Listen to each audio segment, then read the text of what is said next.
Swara Yoga explains how the swara, or the flow of our breath, changes from time to time. It is not random and can happen at any time. Changes from time to time. It is not random and can happen at any time. The three swaras in the human body are according to three specific systems, which can be called trimurti. The left swara controls mental actions, the right swara controls physical functions, and both swaras together control spiritual activities. Three different flows of energy are formed in the nose. These are known as Ida, Pingala, and Sushumna. In the Bhagavad Gita, Krishna compares the mind to a chariot, the body and senses to horses, and the soul to the charioteer. The yogis of ancient times found that by maintaining undivided focus on the speed of breath and prana, they could move from one stage to another without losing awareness. It is like the story of Chuang Tzu, who dreamed he was a butterfly. When he woke up, he asked, "Am I a man dreaming that I am a butterfly, or a butterfly dreaming that I am a man?" Before entering the metaphysical stage, he heard the sound of the incoming and outgoing breath, hum so hum so hum. A study conducted in India found that 2/3 of the 48 indigestion patients slept on the right side rather than the left. It can be reduced during fever by deliberately closing the active Pingala nostril to balance the temperature. It can be reduced during fever by deliberately closing the active Pingala nostril to balance the temperature. Hello friends, in this video from Swami Muktibodhananda's book Swara Yoga, you will learn the importance of Swara Yoga and how it is essential for our health, happiness, and intelligence. When we use the word swara, we are talking about more than just the air that flows through our nose. We also talk about the flow of prana, a tiny and essential aspect of breath. Until now, very few people have tried to learn about swara. Breathing occurs 24 hours a day, whether or not one is aware of it. Breath is a human being's precious treasure because one cannot survive without it for more than 3 minutes. There is a saying that a human being is born alone and dies alone, but this is wrong. Man is born with his breath, and dies along with his soul, which is the essence of breath. Breath is the companion of a human being's being. Therefore, in Upanishads, swara is called Atmaswarup or Brahmaswarup, thus concluding that human beings are a part of Brahma or universal consciousness. If you can understand the objective reality of breath, you can also understand the soul. Therefore, breathing is much more than a regular physical activity. Every breath is important and has a special code message. Therefore, for a spiritual person, breath is a source through which he can reach his end goal. Usually, breathing is a mechanical work done by our physical body. Still, in Swara Yoga, breathing is such a process that by controlling it, whatever we want can be done in our life, whether it is curing a disease, improving mood, or increasing longevity. So let's understand each chapter of this book in detail. If you ever observe the breath and how the air goes in and out of the nose, you will find that breath usually flows through only one part of the nose.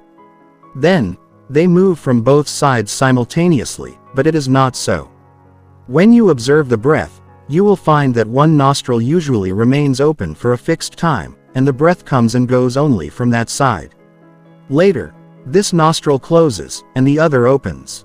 Physically, this uniquely affects the nervous system, creating particular excitement. Also, it has an exceptional impact on the mind, which requires very organized regulation. Swara Yoga is the science that brings this previously unknown process to the fore. Swara Yoga explains how the swara, or the flow of our breath, changes from time to time. It is not random and can happen at any time. Changes from time to time. It is not random and can happen at any time. Every hour or 20 minutes, the active nostril or the breathing side of the nose changes. And this rhythm controls all our psychological and physical activities. If it varies over time, everything is going well, but if the swara is irregular, it is a sign that something is not working correctly in the body and that the nostril needs to be changed.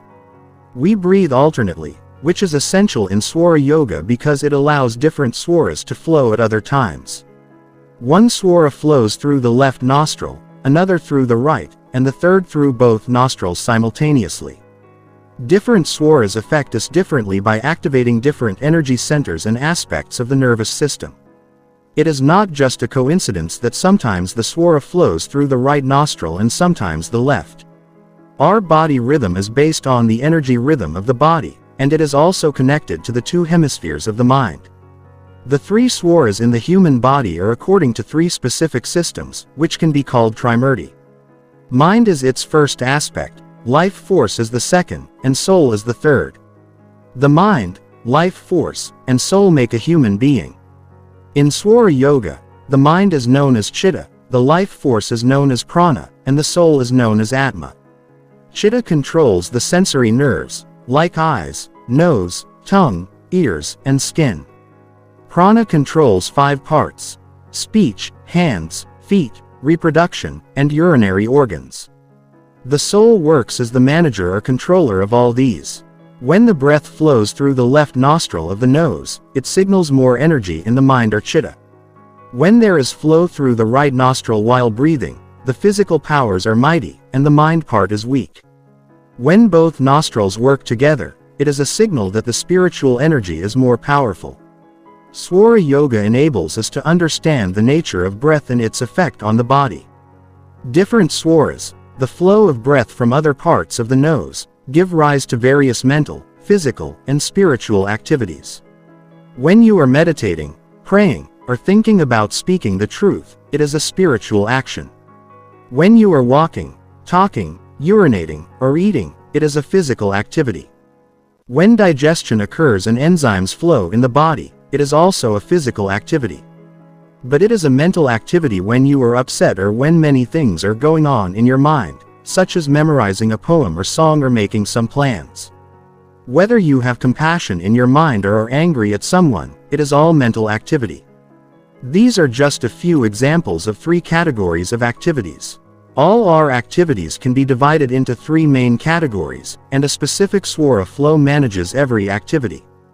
The left swara controls mental actions, the right swara controls physical functions, and both swaras together control spiritual activities. So it's mean if the breath flows from the right nostril while meditating, you will remain mentally healthy, but the body will remain restless. If the flow is from the left, you will feel physically good, but it will wander here and there. This means that to increase your mind and physical power, during meditation, inhale and exhale from the right side of the nose for some time and then from the left side for some time. And to prevent your mind from wandering, inhale and exhale from both sides simultaneously.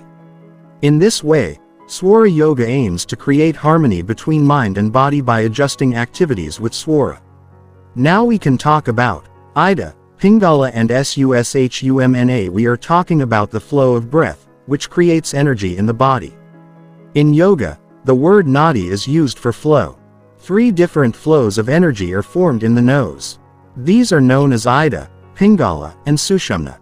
The left nostril is connected to the Ida network of nadis, and the right nostril is connected to the Pingala. The main channel or Sushumna network is activated when both nostrils work together. The energy flows from the left and right nostrils work like positive and negative flows in the electric circuit. The left nostril is the opposing line, while the right nostril is the positive line. Pingala activates the physical powers when the breath flows through the right nostril. When the breath flows through the left nostril, Ida activates our mind power. Sushumna nadi causes spiritual activities, and activating them is the primary purpose of every yogi. Sushumna goes straight upward from the center of the spine and merges with Ida and Pingala a little above the root of the nose at the Ajna chakra, the point behind the center of the eyebrows. Through the Sushumna, the Kundalini power, the higher power, i.e., spiritual power, flows.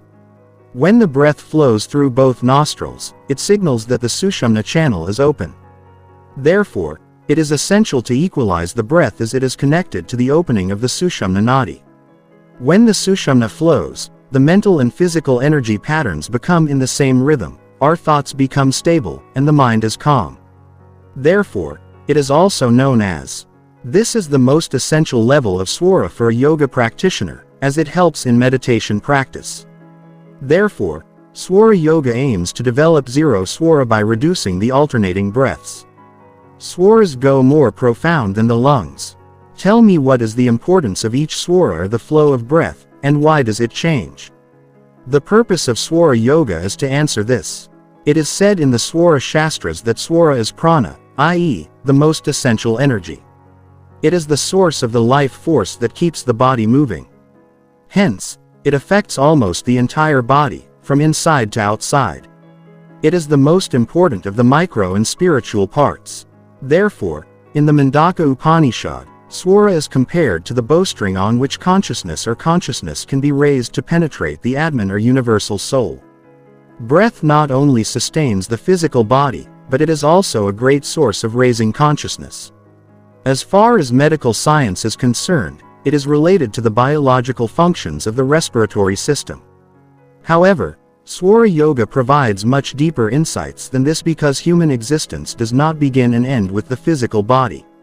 Swara is energy beyond the physical body, beyond this energy is the mind, beyond this consciousness is the mind, and beyond consciousness is the superconsciousness. Hence, Swara Yoga studies the flow of energy so that we can come closer to understanding the depth and vastness of the mind, consciousness, and the universe. The ancient yogis defined mind and consciousness by becoming receptive to the universe's vibrations. The more their consciousness or awareness grew, the more subtle vibrations or things around them they became capable of understanding. This hyper-awareness made them understand every part of their existence that the commoner could not see.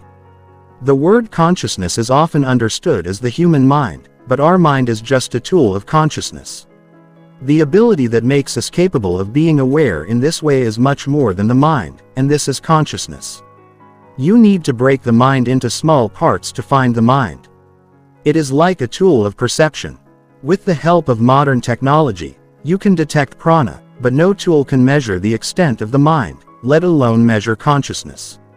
Yoga describes the mind as the creative power of consciousness.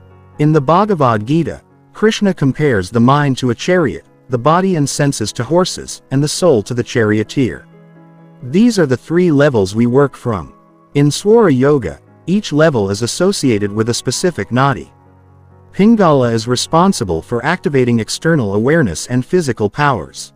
Ida controls the mind and activates mind awareness. Sushumna connects with the spiritual powers. According to Carl Jung and other modern psychologists, the mind can be divided into three stages: conscious, subconscious, and unconscious. In yoga, these are called Jagrat, Swapna, and Sushupti. In these three stages, consciousness goes through the experience of the mind and the body.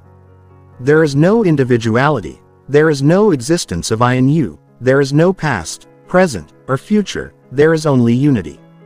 In this stage, the individual consciousness and prana return to the universal body. In the conscious state, the material world is perceived through the gross body. The Mandukya Upanishad says that pleasure is present in the visible things of the world here. In the waking state, the connection with the external world is through the five sensory organs, Gyanendriya's ears, eyes, tongue, nose, and skin, and the five karmendriyas hands, feet, and voice, reproductive and excretory organs. In the waking state, the interpretation of information is made through the manas, thought, buddhi, intellect, ego, and chitta, memory. All these are connected with the activities of the Pingala Nadi. At a deep level, consciousness encounters subjective experience in the subconscious part of the dream state. Here, the experiences are of the subtle body, our spiritual form. Consciousness joins the mental effects of awareness and passes through memories in Karmashaya, which is the place where every action, thought and word comes together. In the subconscious, there is no objective experience through the senses. Experience is entirely related to the mind and is therefore associated with the Ida Nadi. When entering the unconscious layer of the mind, one passes through the etheric body. This is Sushupti, described in the Mandukya Upanishad as dreamless sleep. Here, the gross and subtle mind no longer functions, they are absorbed in themselves, and consciousness is not bound by time or place. Nevertheless, a trace of personal existence remains, and the soul is still trapped in darkness. The unconscious part remains connected to the Sushumna Nadi before it is activated. Only when it is fully illuminated can we feel the reality of consciousness. Throughout life, We pass through these 3 stages of consciousness without maintaining awareness of our experiences. The yogis of ancient times found that by maintaining undivided focus on the speed of breath and prana, they could move from one stage to another without losing awareness. In this way, they could also go beyond the obstructions of the limited mind and into the infinite. The Mandukya Upanishad states that the soul then remains unaware of the outer, middle and inner worlds, and enters Turiya, where neither the eye can see, nor our thoughts can reach. Turiya cannot be considered an empirical world because there are no poles of duality. Individual consciousness becomes one with its source or pure soul. When consciousness is absorbed in the waking state, there is no awareness of dreams and deep sleep. In dreams, nothing exists except that reality. The same applies to deep sleep. All these levels of the mind can be experienced simultaneously, and the purpose of yoga is to awaken our awareness of each stage and thus bring the mind closer to each other. We live in the dominance of duality, Ida and Pingala. So when they control the body and mind, consciousness has to go through those experiences. Various physical and microscopic factors bring about changes in consciousness stages. The difference between one stage and another is more easily seen from the physical level. Neurologists have shown that the pain and pleasure we feel at each stage is just a play of brain chemistry, so how can we say which experience level is absolute? For example, it isn't easy to know whether dreaming is a real experience and whether this conscious reality is what we are. In Swara Yoga, it is said that if you concentrate on the breath and prana, you realize that you are the breath and the body is the expression of that breath and consciousness. So the question arises, who am I? The physical body and mind are reality at the conscious level, but at the other level, they cease to exist, and you become something else, so you cannot say that you are just the mind and the body. It is like the story of Chuang Tzu, who dreamed he was a butterfly. When he woke up, he asked, "Am I a man dreaming that I am a butterfly, or a butterfly dreaming that I am a man?" Mind and consciousness can take any form that becomes real at that moment. Therefore, Swara Yoga calls for realizing the true identity of consciousness in its pure form as the soul. Modern science, psychology, and neurochemistry have discovered the chemical reactions that change the states of our consciousness, but they cannot precisely define what consciousness is. They cannot explain how consciousness can be freed from its limitations. So far, only yoga has solved this problem through its organized methods of increasing awareness through small parts of consciousness. Consciousness in its true identity has no mind or body except in its pure and universal form. The work of breath in Swara Yoga is very scientific. When awareness is absorbed in the breath, its speed, and its sound, it becomes a means to transcend the surface layers of the mind and achieve higher experiences beyond the influence of the external senses. Yoga and Tantra explain that the breath vibrates through the force of prana. Vibrations cannot exist without creating a frequency in sound. Therefore, the breath has a specific sound that can be heard at a particular level of consciousness. The Yoga-Chudamani Upanishad, verses 31 to 32, explains, "The breath goes out making the sound of hum and comes in making the sound so, causing the tongue to chant the mantra hum so 21,600 times in 24 hours continuously." This continuous chanting of the mantra is known as a japa. The Upanishads further explain that by being aware of the mantra hum so with the breath, i.e., by paying attention to it and chanting it consciously, the mantra is heard as an audible sound in the inner part of our ear. By listening to it, the person becomes free from karma and sanskaras. To test this claim, we have to feel the breath's mantra and its effect on different levels of mind and consciousness. The sound we hear with the capacity of our ears and brain is just one level of feeling. The hearing and feeling range of the human ear is minimal. We know that the hearing capacity of cats, dolphins, bats, and many other animals is so high that they can understand even sounds we cannot hear. As the frequency of a sound becomes very high or very low, our ears fail to catch the vibrations of that sound, but the sound is still there. Similarly, though we do not hear the subtle sound of the breath, it produces sound waves in the deep parts of our consciousness. As the breath becomes more subtle, the sound frequencies become louder and more nuanced. In this way, they are heard internally from the subconscious part, and then the sound moves from the subconscious to the superconscious, finally where the sound becomes transcendental or ultramundane. We usually cannot feel the existence of sound in those parts because we are unaware of those parts of our mind. Those parts of our mind are not active. But when we can feel the subconscious part of the mind with awareness, the sounds occurring in that part also become audible. The same principle applies to unconscious and transcendental vibrations. The ancient sages and yogis were connected to the deeper layers of the mind through meditation. The ancient sages and yogis were connected to the deeper layers of the mind through meditation, so they felt the sounds of these subtle vibrations. Before entering the metaphysical stage, he heard the sound of the incoming and outgoing breath, hum so hum so hum. This sound is also present in the Turiya dimensions, but there is no individual mind to perceive it. It becomes the sound of the universe's vibration, in which the vibration or sound of Om is heard. But when you remove the individuality of the limited mind, the veil between hum our living power and so Shiva, the universal consciousness is lifted.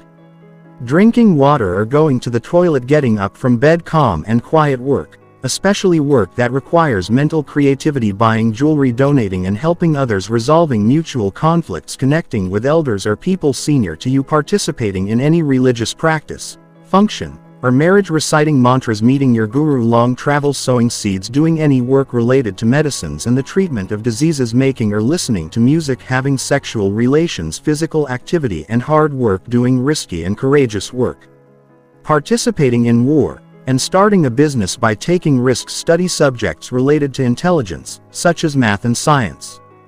Do sale, purchase, work, raise your voice against anything that doesn't seem right to you. Go horse or bike riding.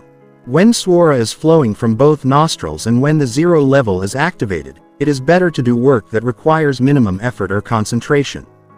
Zero level activation shows the awakened state of mind. In this state, the reason is less connected to the outside world.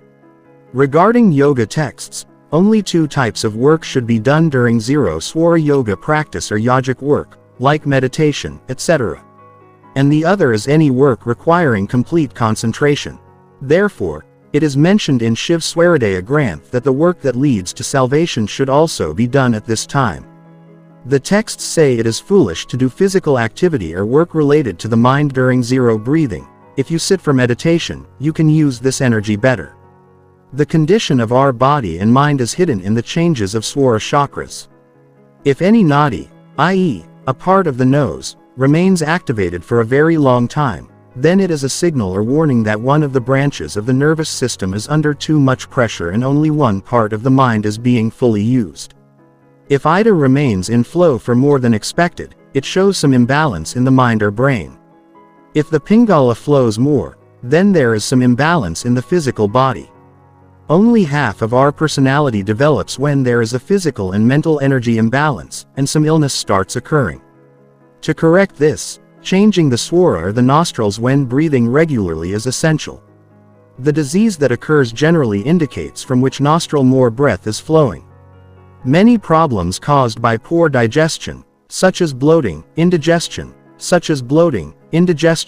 diarrhea, dysentery, and cholera, as well as respiratory issues, diarrhea, dysentery, and cholera, as well as respiratory issues, diarrhea, dysentery, and cholera, as well as respiratory issues and impotence in males, are associated with excessive Ida flow, meaning you are breathing more through the left side of your nose than necessary.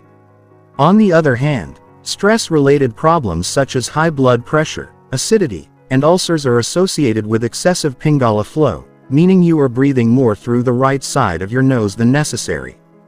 The Shiv Swaradaya Granth recommends that you increase Ida flow during the day and Pingala at night for good health. It should be kept in mind that your life is dedicated to sadhana, not household chores. A study conducted in India found that 2/3 of the 48 indigestion patients slept on the right side rather than the left. The research team included 7 healthy people who usually slept on their left side. When these people were asked to sleep on their right side, after a week, they started showing signs of digestive sluggishness. When they started sleeping on their left side again, their stomach problems were automatically cured. Another research on asthma patients showed that 7 out of 10 people sleep on their backs instead of their sides. Even if you are not suffering from chronic disease, you can avoid stomach or respiratory problems by sleeping correctly. Once the disease starts, changing the flow of swara can provide some relief. If there is too much heat in the body, lying on the right side can help cool it down. Conversely, lying on the left side can help warm it up when the body is too cold. It can be reduced during fever by deliberately closing the active Pingala nostril to balance the temperature. It can be reduced during fever by deliberately closing the active Pingala nostril to balance the temperature. It can be reduced during fever by deliberately closing the active Pingala nostril to balance the temperature.